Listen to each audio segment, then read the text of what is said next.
The sewage spill, the sewage pipe that broke on Potomac, can you give us an update on the federal government's response? And officials have told CBS that some of that aging infrastructure is a concern, that this particular pipe wasn't even of the most urgent concern. Do you know if the government is looking into which other pipes could be at risk of collapsing?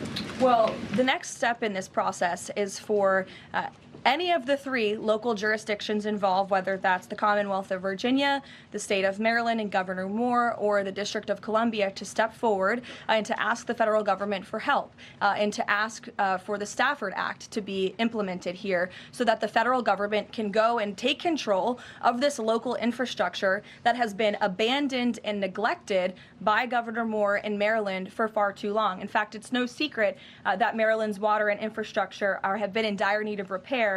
Their infrastructure has received a nearly failing grade in the 2025 report card from the American Society of Civil Engineers. This is the same grade they've received 5 years earlier. There has been no improvement under the leadership of Governor Moore. He's clearly shown he's incapable of fixing this problem, which is why President Trump and the federal government are standing by to step in.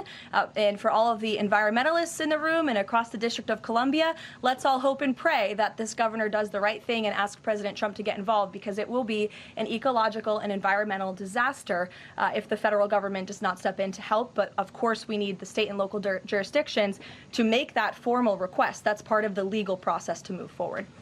Peter. So you said that any of the three Democrats just need to ask. A few minutes ago, Maryland's Governor Wes Moore asked. He said, if the president wants me to ask nicely, our response is this: please, Mr. President, do your job.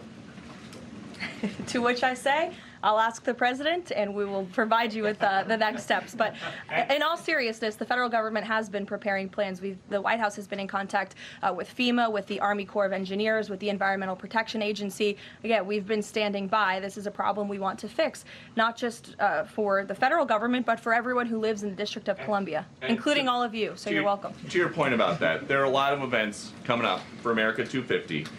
The president wants people from all over to come to the nation's capital. Is he worried that by the summer, the Potomac River will still smell like poop? He is worried about that, which is why the federal government wants to fix it, and we hope that the local authorities will cooperate.